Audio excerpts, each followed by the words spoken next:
অজ্ঞানতিমিরন্ধস্য জ্ঞানাঞ্জনশলাকয়া চক্ষুरुन्मीलितं येन তস্मै শ্রীগুরবে নমঃ।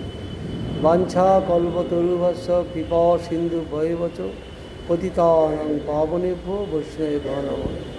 শ্রীকৃষ্ণ চৈতন্য প্রভু নিত্যানন্দ শ্রী অদ্বৈত গদাধর শ্রীবাসাদি শ্রী গৌরভক্তবৃন্দ। হরে কৃষ্ণ কৃষ্ণ কৃষ্ণ হরে হরে, হরে রাম রাম রাম হরে হরে। পুরীর রাজা প্রতাপরুদ্র মহাপ্রভুর সঙ্গে মিলিত হতে চান, মহাপ্রভুর সঙ্গে দেখা করতে চান, কিন্তু মহাপ্রভু অঙ্গীকার করছেন না। কেননা উনি রাজা, রাজার সঙ্গে যদি আমি সম্পর্ক রাখি, আমি একজন সাধু সন্ন্যাসী, লোকে নিন্দা করবে। তো রাজা না মিলিত হলে তার রাজ্যও চাই না, রাজ্য ছেড়ে চলে যাবেন। বলে আমার রাজ্য নিয়ে কি হবে। ভক্তগণ চেষ্টা করছেন মহাপ্রভুর সঙ্গে মিলন করার জন্য। সার্বভৌম প্রতাপরুদ্রকে মহাপ্রভুর সহিত মিলন করাইবার চেষ্টা করিলে মহাপ্রভু তাহা অস্বীকার করিলেন, চাইলেন না। অত্যুদণ্ডং তাণ্ডবং গৌরচন্দ্র পূর্বন ভক্তই শ্রী জগন্নাথ গেহে নানা ভাবালঙ্কৃতাঙ্গ সধাবনা চক্রে বিশ্বং প্রেমবন্যা নিমগ্নম। শ্রী জগন্নাথের গৃহে ভক্তগণের সহিত নানাভাবে অলঙ্কৃত শরীর শ্রী গৌরচন্দ্র অতিশয় উদ্দণ্ড নৃত্য করিয়া স্বমাধুর্য দ্বারা এই বিশ্বকে প্রেমের বন্যায় ডুবাইয়াছিলেন। জগন্নাথের গৃহে ভক্তগণের সহিত, জগন্নাথ মিশ্রের ঘরে ভক্তগণের সঙ্গে নানাভাবে অলঙ্কৃত শরীর গৌরচন্দ্র, বিভিন্ন রকমের অলঙ্কৃত, অলঙ্কার বিভিন্ন রকমভাবে আছেন। উদ্দণ্ড নৃত্য করিয়া স্বমাধুর্য দ্বারা, সেই যে গোলকের যে মাধুর্য লীলা, একটা হচ্ছে ঐশ্বর্য বৈকুণ্ঠে, আর একটা মাধুর্য গোলকে, দুটো প্রকোষ্ঠ, একদিকে মাধুর্য আরেকদিকে ঔদার্য। মাধুর্যটা হচ্ছে রাধাকৃষ্ণ সখীগণ, আর ঔদার্য হচ্ছে মহাপ্রভু পারিষদবৃন্দ। বুঝেছেন? মাধুর্য দ্বারা এই বিশ্বকে প্রেমের বন্যায় ডুবাইয়াছিলেন, এনে ঐশ্বর্য নাই। জয় জয় শ্রী চৈতন্য জয় নিত্যানন্দ জয়াদ্বৈত চন্দ্র জয় গৌর ভক্তবৃন্দ। সমস্ত গৌর ভক্তবৃন্দের জয়ধ্বনি। আর দিন সার্বভৌম কহে প্রভু স্থানে অভয়দান দেহ যদি করি নিবেদনে। একদিন সার্বভৌম ভট্টাচার্য মহাপ্রভু বলছেন, প্রভু আমি কিছু আপনাকে বলতে চাই, যদি আমাকে অভয়দান দেন তাহলে আমি বলব। প্রভু কহে, কহ তুমি নাই কিছু ভয়, যোগ্য হইলে করিব অযোগ্য হইলে নয়। তোমার কোনো ভয় নেই, তুমি বলো। যদি যোগ্য কথা হয় নিশ্চয়ই আমি নেব, আর অযোগ্যতার কথা হলে নেব না। সার্বভৌম কহে, এই প্রতাপরুদ্র রায় উৎকণ্ঠা হইয়াছে তোমা মিলিবারে চায়। প্রতাপরুদ্র মহাপ্রভু তো পুরীধামে আছেন, সেই পুরীধামের রাজা প্রতাপরুদ্র মহাপ্রভুর সঙ্গে মিলিত হতে চান, উৎকণ্ঠায় অপেক্ষা করছেন কখন মিলিত হব। কর্ণে হস্ত দিয়া প্রভু স্মরে নারায়ণ, সার্বভৌম কহ কেন অযোগ্য বচন। কানে হাত দিয়ে বলছে, তুমি অযোগ্য বচন বলছো কেন? এটা যোগ্য নয়। যে কথা বললে সেটার মান থাকে, এটা অযোগ্য বচন। কেন? বিরক্ত সন্ন্যাসী আমার রাজ দর্শন স্ত্রী দর্শন সম বিষের ভক্ষণ। আমি বিরক্ত সন্ন্যাসী। রাজদর্শন মানে বিষয় দর্শন মানে স্ত্রী দর্শন একই সমান। নিষ্কিঞ্চনস্য ভগবৎ ভজন উন্মুখস্য পারং পরং জিগমীর ভব সাগরস্য সন্দর্শনং বিষয়ী নামথ যশিদাঞ্চ হা হন্ত হন্ত বিষভক্ষণ তো অপসাধু।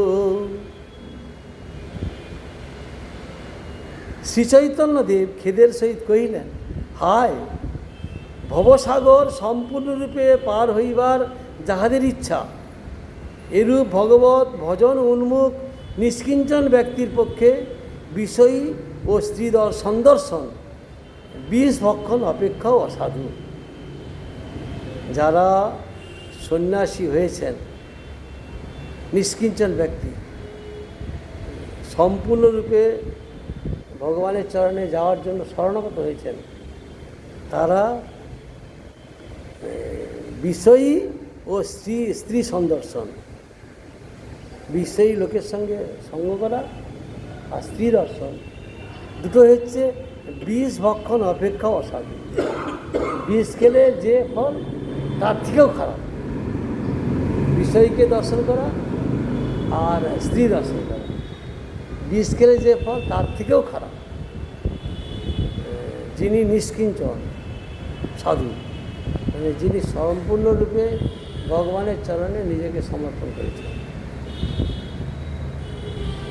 সার্বভৌম কহে, সত্য তোমার বচন, জগন্নাথ সেবক রাজা কিন্তু ভক্ত উত্তম।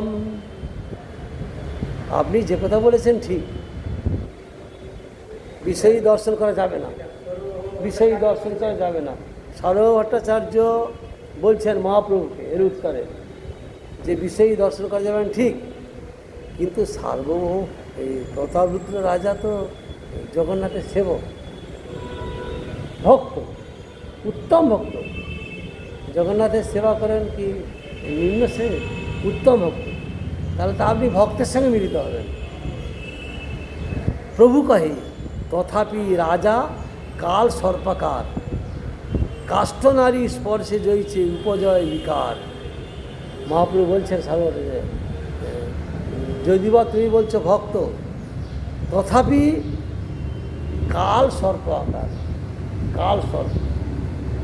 কেন না, বিষয়ীর সঙ্গ করলে আমার বিষয়ী পাওয়ার বাসনা জাগবে, তখন আমি এই নিষ্কিঞ্চন এই যে শরণাগত হতে পারবো না। তখন আমার ভাব আসবে কি, আমি কিছু বিষয় নিই, রাজার কাছে চেয়ে নিই, আমার কিছু ভোগ চরিতার্থ, তখন আর ভক্তি রাজ্যে থাকতে পারা যাবে না। এই জন্য বলছেন কালসর্প। কালসর্প যেমন ছোবল মারে, বিষয়ী সেরকমভাবে আমাকে ছোবল মারে, বিষয়ী যে অর্থ সম্পদ যে এটা আমাকে ছোবল মারে। বিষয়ী কেন, নারী কেন, এই জন্য এইখানে বলছেন কাষ্ঠ নারী স্পর্শে জয়ছে উপজয় বিকার। কাঠের নারী তৈরি করে যদি সাজিয়ে রাখা হয়, মুনিগণেরও মন হরণ হয়, মুনিগণও ঠিক থাকতে পারে না। এই জন্য বিষয় আর নারী এই দুটো থেকে যিনি প্রকৃত সাধু তাকে দূরে থাকতে হবে। আকারাদপি ভেতব্যং স্ত্রীণাং বিষয়ীনামপি যথা মেহ যথা হে মনস ক্ষোভস্তথা তস্যাকৃতেরপি। যেরূপ সর্প ও তাহার আকৃতি দেখিলে মনের ক্ষোভ জন্মে, সেইরূপ স্ত্রীলোক ও বিষয়ীর আকার দেখিলেও ভয় হইয়া থাকে। কারণ স্ত্রীলোক এই জন্য শাস্ত্রে বর্ণন করেছেন, মা ছেলে, বাবা মেয়ে, ভাই বোন নির্জনে থাকতে পারবে না, একাকী দুজনে থাকতে পারবে না। যে কোনো সময় আমাদের ইন্দ্রিয়গুলো এমন হয়ে আছে, যে কোনো সময় উল্টোপাল্টা করে দিতে পারে। এই জন্য এগুলো থেকে দূরে থাকতে হবে। মা ছেলে, বাবা মেয়ে, ভাই বোন, কারণ আমাদের ইন্দ্রিয়গুলো খুব চঞ্চল। ওইছে বাত পুনরূপী মুখে না আনিবে, কহ যদি তবে আমায় এথা না দেখিবে। মহাপ্রভু সারভট্টাচার্যকে বলছেন যে ওই প্রতাপরুদ্র রাজাকে দর্শন দিতে হবে, তার সঙ্গে মিলিত হবে, এই রকম কথা আর কখনো বলো না। যদি বলো তাহলে এখানে আমাকে আর দেখতে পাবে না, আমি এখান থেকে চলে যাব। ভয় পাইয়া সার্বভৌম নিজ ঘরে গেলা, বাসায় গিয়া ভট্টাচার্য চিন্তিত হইলা। নিজের বাড়িতে যে চিন্তা করছেন কি করা যায়। হেনকালে প্রতাপরুদ্র পুরুষোত্তমে আইলা, পাত্রমিত্র সঙ্গে রাজা দর্শনে চলিলা। এখন প্রতাপরুদ্র রাজা এসেছেন পুরুষোত্তম ধামে, সবাইকে নিয়ে দর্শনে যাচ্ছেন। রামানন্দ রায় আইলা গজপতি সঙ্গে, প্রথমেই প্রভুরে আসি মিলিলা বহু রঙ্গে। এখন রামানন্দ রায় আর গজপতি প্রতাপরুদ্র রাজা সব সঙ্গে এসছেন। আগে মহাপ্রভুর সঙ্গে মিলিত হবেন রামানন্দ রায়। রায় প্রণতি কইল, প্রভু কইল আলিঙ্গন, দুইজনে প্রেমাবেশে করেন কন্দন। ভক্ত তো রামানন্দ রায়, মহান ভক্ত। যখন এসে প্রণাম করছেন, মহাপ্রভু আলিঙ্গন করলেন, দুইজনে প্রেমরসে, দুইজনের চোখে জল আসতেছে।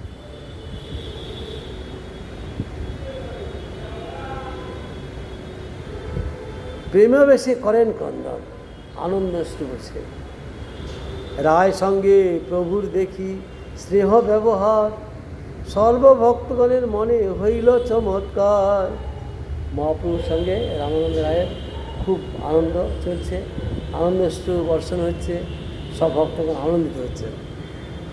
রায় কহে তোমার আজ্ঞা রাজাকে কহিল, তোমার আজ্ঞায় রাজা মোর বিষয় ছাড়াইল।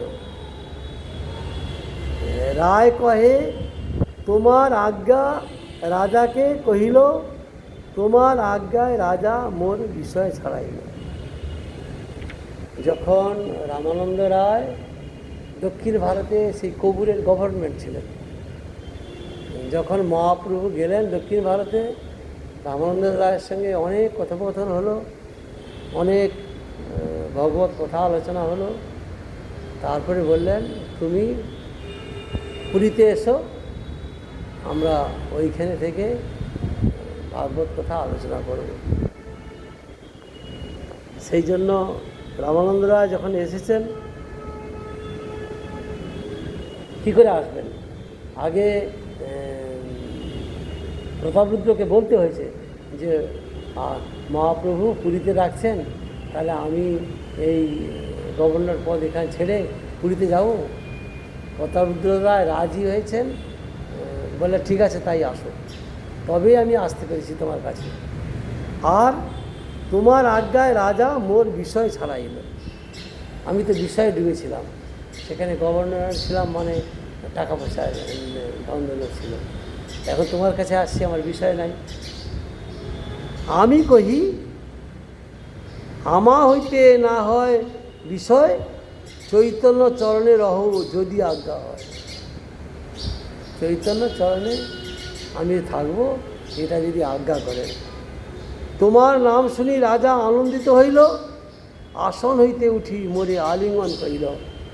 যেই তোমার নাম শুনেছেন রাজা আনন্দ পেয়েছেন, আমাকে আলিঙ্গন করলেন।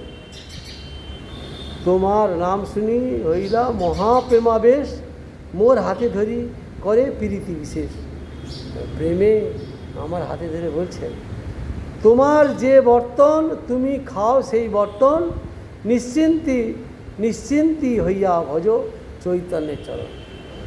তোমাকে যে মায়না দিতাম আমি সেইটা দেব, রামানন্দ রায়কে বলছেন প্রতাপরুদ্র রাজা, তুমি নিশ্চিন্তে পুরীধামে যাও, চৈতন্যের সেবা করো, আমাকে এরকম বলেছেন।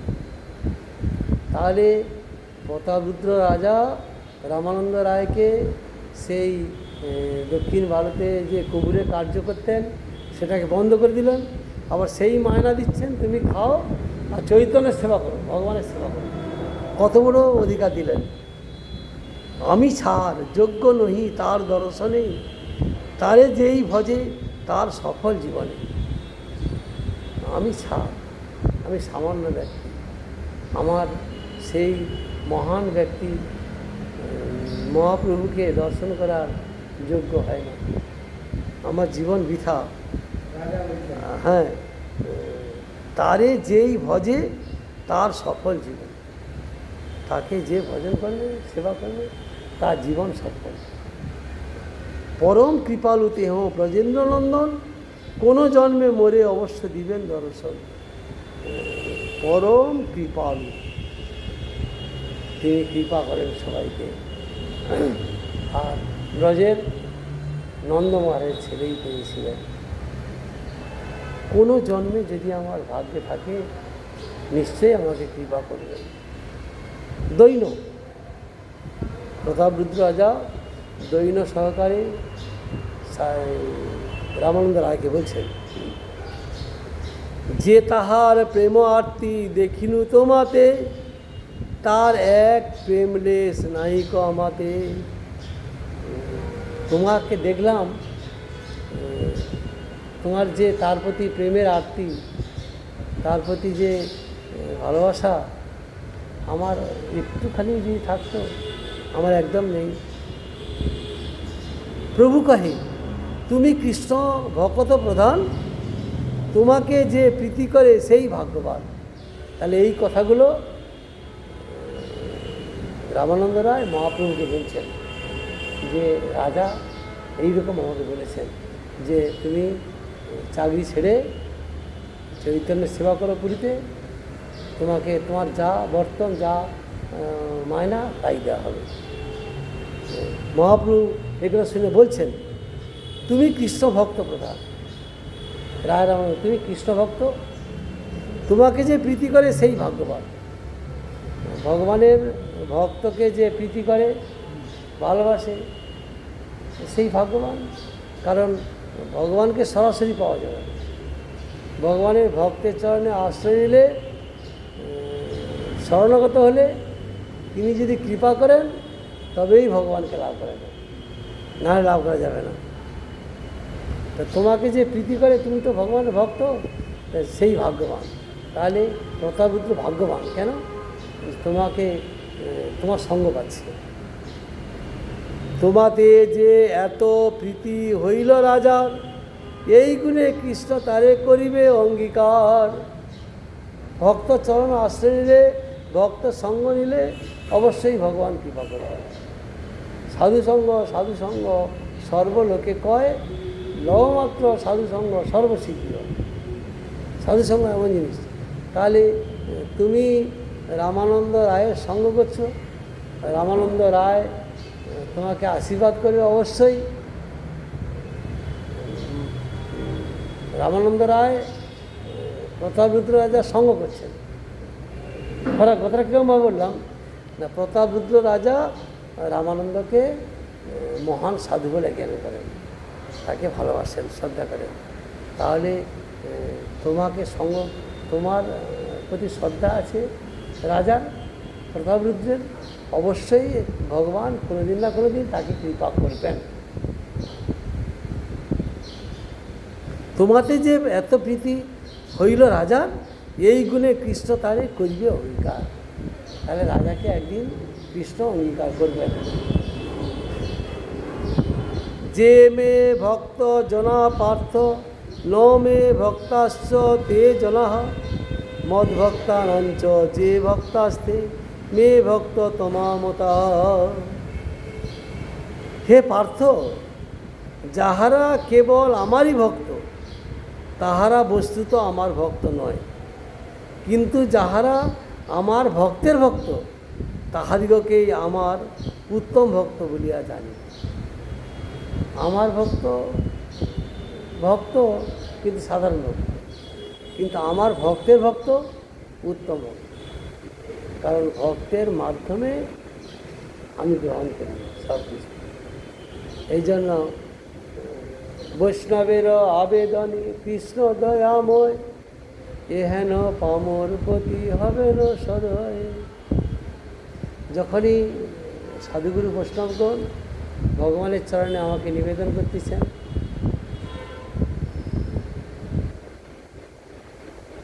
বৈষ্ণবের আবেদনে কৃষ্ণ দয়াময়, এহেন পামর প্রতি হবে না সদয়।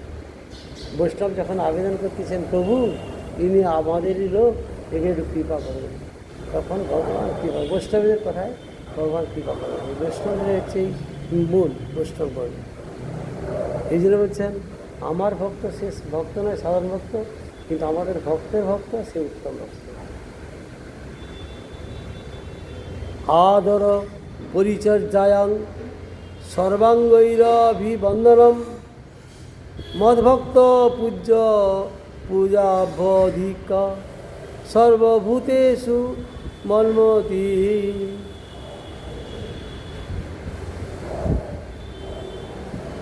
মদর্থে সঙ্গ চেষ্টা চ বচসা মদ্গুণেরনম, মজ্জর্পণঞ্চ মনস সর্বকাম বিবর্জিত বিবর্জনম। আমার পরিচর্যায় আদর, সর্বাঙ্গের দ্বারা অভিবন্দন, আমার ভক্তের বিশেষ পূজা, সর্বভূতে মত সম্বন্ধ বুদ্ধি, আমার জন্য অঙ্গ চেষ্টা, বাক্য দ্বারা আমার গুণ ব্যাখ্যা, আমাতে মন অর্পণ এবং সর্বকাম বিসর্জন, এই সকলই ভক্তের লক্ষণ। তাহলে ভক্তের লক্ষণ কি? কাকে আমরা ভক্ত বলব? আমার পরিচর্যায় আদর, ভগবানের সেবায় যত্ন করে যারা নিষ্ঠার সহিত করে, সর্বাঙ্গের দ্বারা অভিবন্দন, সর্বাঙ্গ শরণাগত, সাষ্টাঙ্গে প্রণাম করা, হাত জোড়ো করে ভগবানের স্তবস্তুতি করা, ভগবানের মন্দির পরিক্রমা করা, সর্ব অঙ্গে দ্বারা ভগবানের সেবা। আমার ভক্তের বিশেষ পূজা, এই জন্য আগে গুরু পূজা, আদৌ গুরু পূজা, গুরু পূজা করতে হয়। গুরু পূজা করলে গুরুদেবের কৃপায় ভগবতকে লাভ করা, ভগবানকে লাভ করা যাবে। সর্বভূতে মত সম্বন্ধ বুদ্ধি, যত ভূত আছে, ভূত মানে জীব, এই 84 লক্ষ জন জীব, তার মধ্যে মনুষ্য মাত্র 4 লক্ষ জন। যত জীব আছে সর্বজীবের মধ্যে আমার অধিষ্ঠান, পরমাত্মা রূপে সর্বজীবের মধ্যে ভগবান আছেন। আমার জন্য অঙ্গ চেষ্টা, বাক্য দ্বারা আমার গুণ ব্যাখ্যা, ভাগবত পাঠ সবাইকে শোনানো, আমাতে মন অর্পণ এবং সর্বকাম বিসর্জন, মন প্রাণ সমস্ত ভগবানের চরণে অর্পণ, আর সর্ব কামনা বাসনা বিসর্জন। জগতের বস্তু আমরা চাই, আমরা ভগবত ভক্তি চাই, এইটাই এই সকল ভক্তের লক্ষণ। আরাধনাং সর্বেষাং বিষ্ণুর আরাধনাং পরং, তস্মাৎ পরদেবং দেবী, তস্মাৎ পরতলং দেবী, তদীয়ানাং সমস্ত। হে দেবী, পার্বতী জিজ্ঞাসা করেছিলেন শিবকে গুরুতত্ত্বটা কী আর ভগবত তত্ত্ব কী, সাধুগুরু বৈষ্ণবগণকে ভগবান কী। তখন বলছেন, শিব বলেছেন কার আরাধনা করবো, পার্বতী জিজ্ঞাসা করছিলেন, বলেছেন হে দেবী, অন্যান্য দেবতার আরাধনা অপেক্ষা বিষ্ণুর আরাধনাই শ্রেষ্ঠ। শিব পার্বতী বলছেন দেবদেবীর আরাধনা থেকে বিষ্ণুর আরাধনা শ্রেষ্ঠ, বিষ্ণুর আরাধনা অপেক্ষা ভক্তের অর্চন শ্রেষ্ঠ, বিষ্ণুর আরাধনার থেকে ভক্তের আরাধনা শ্রেষ্ঠ, ভক্তের পূজা শ্রেষ্ঠ। কেন না ভক্তের মাধ্যমে ভগবানকে লাভ করা যায়, সরাসরি আমরা ভগবানকে পাবো না। ভগবানকে পেতে হলে তার ভক্তের চরণ আশ্রয় করতে হবে, তবে ভগবানকে লাভ করা যাবে। দুরাপা অল্প তপস সেবা বৈকুণ্ঠ বর্তমসু যত্র গীয়তে নিত্যং দেবদেব জনার্দন। দেবদেব জনার্দনকে যাহারা নিত্য গান করেন, সেই বৈকুণ্ঠ পথগামী কৃষ্ণ দাসদিগের সেবা অল্প তপস্যাবান ব্যক্তির পক্ষে অপ্রাপ্য। অল্প তপস্যাবান ব্যক্তি যারা একটু ভালোভাবে ভগবানের চরণে শরণাগত, বৈষ্ণব চরণে শরণাগত যারা হয় না, তারা বৈষ্ণব তত্ত্ব উপলব্ধি করতে পারবে না। বৈষ্ণব তত্ত্ব খুব কঠিন। বৈষ্ণব তত্ত্ব বলছে সমস্ত কিছু সমর্পণ। এই তত্ত্বটা খুব কঠিন।